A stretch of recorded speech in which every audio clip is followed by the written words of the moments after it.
Okay, so I've been away from the channel for a little bit, whole bunch of things. Let's just put it all under the heading of life got in the way, but I'm back. I want to get the process. I want to get the processing. I want to get the channel going again.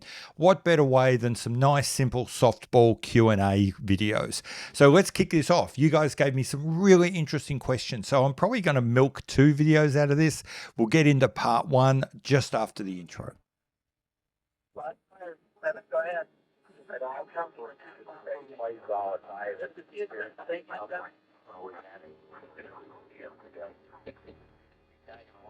Hi, I'm Pete McConville, and here I overthink, overanalyze, and in general just geek out on watches far more than they probably deserve. If that sounds interesting to you, we'll stick with us and see where we go. Okay, so as I said, I'm doing a Q&A today, nice and simple one to start with from Thies Reuter. I hope I've said that right. Will there be a season 2 of my podcast? He enjoyed season 1 very much. First off, thank you. Secondly, yes, for those of you who weren't aware, a friend of mine, John, and I do a podcast together. It's called Hot Take Time. Check us out on Spotify or Google. We're not on any other platforms just yet. The content's not dissimilar to what we do here. Not a lot of talking about beer or telephone or television shows. A lot of just talking about not very much news either. Mostly just talking about watches and industry and collecting and philosophy of watches and how much we hate flippers and that sort of thing. So if you're interested in that, go check us out. There will definitely be a season 2.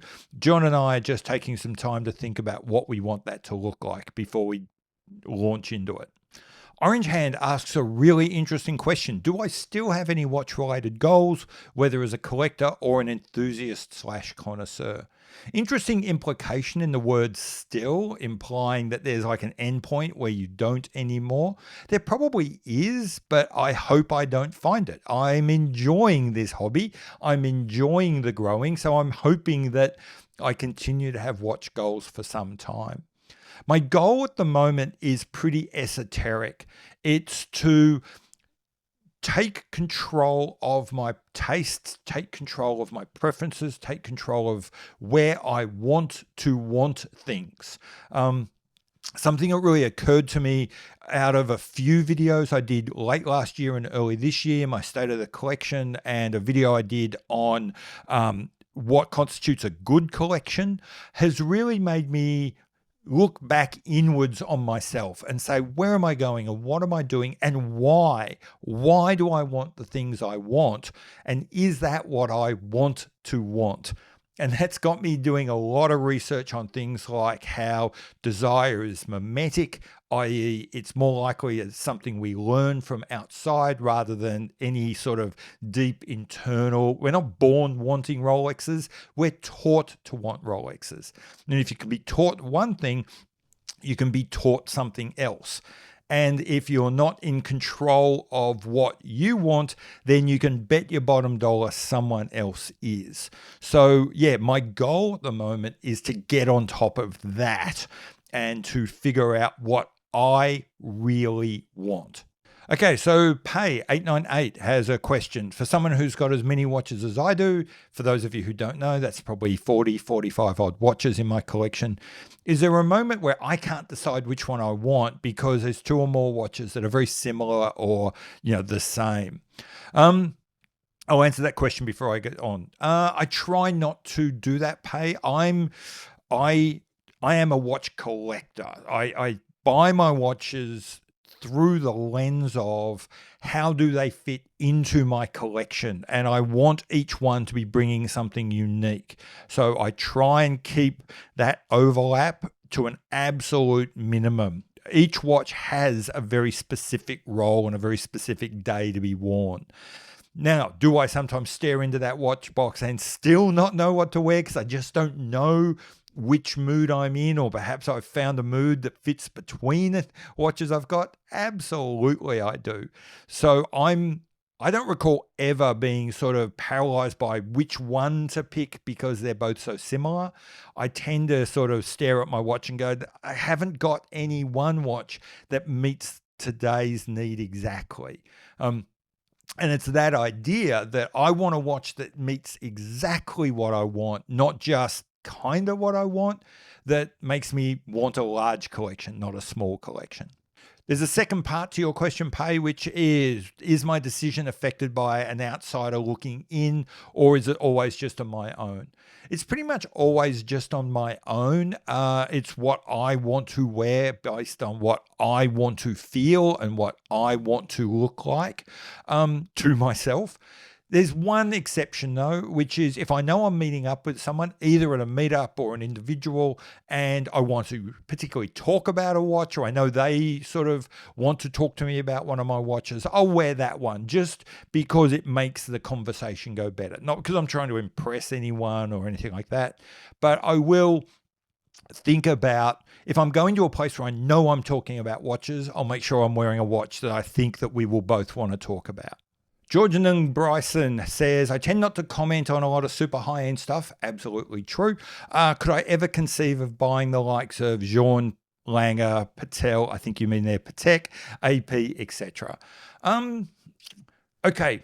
No, I can't really see myself going there. But of course, circumstances change, tens of millions of dollars turn up in my bank account. Might that change? Yeah, maybe. Although I think not. For me, it's not just about sort of what I can afford and where I can go. Although that's clearly going to be an influence as well. But there's also a part of me that really does think the most interesting watchmaking is done not at the super high end, but instead in the kind of the middleweight category. I've said this before.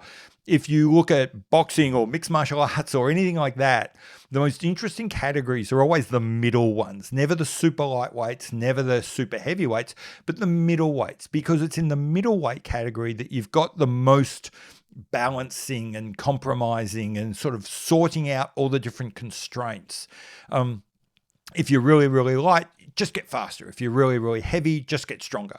If you've got from a watch point of view, just make yourself cheaper. Or if you're at the top end, just spend more money. Just spend more time polishing, and you can pretty much polish any turd to make it look okay. Look at those Biver watches, for example. But when you're in the middleweight category, the Rolex, Omega, Breitling sort of space, you don't get those options. You can't solve a problem by just making the watch cheaper. You can't solve a problem by just throwing more money on the fire. You've actually got to work through the problem. And that's why I find the middleweight guys the most interesting, and where I think I'm probably going to be for the rest of my watch collecting journey. Okay, so RRS has asked a very simple question. Do I still have the Dornbluth? And if so, am I enjoying it? If not, why did I sell it? For those of you who aren't aware, yes, I have a watch called a Dornbluth Zone. It's a small German independent family-run brand. The watch is very simple. It's a travel timer, which I love. Classic dimensions, absolutely stunningly gorgeous. Love it to bits.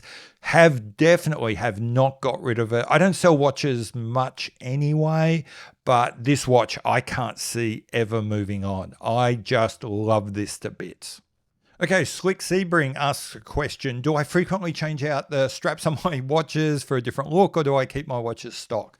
If a watch comes on a bracelet, I will take some photos of it on that bracelet, then immediately replace the bracelet. I don't like bracelets, so if my watch came on one, it is almost certainly now on rubber or a NATO.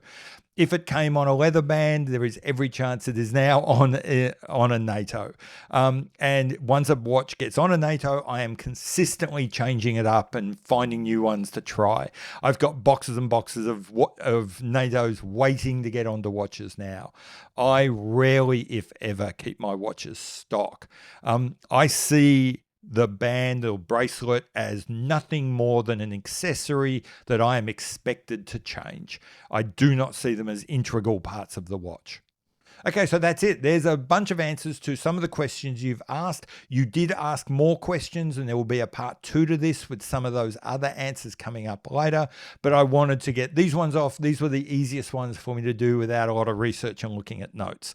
The next one I've got to do some more thinking about. I've been Pete McConville. This has been my channel where I, as I said earlier, overthink, overtalk, overanalyze, and just geek out on watches. If that's something you're interested in, Stick with me, like, subscribe, and we'll see more of each other. Bye.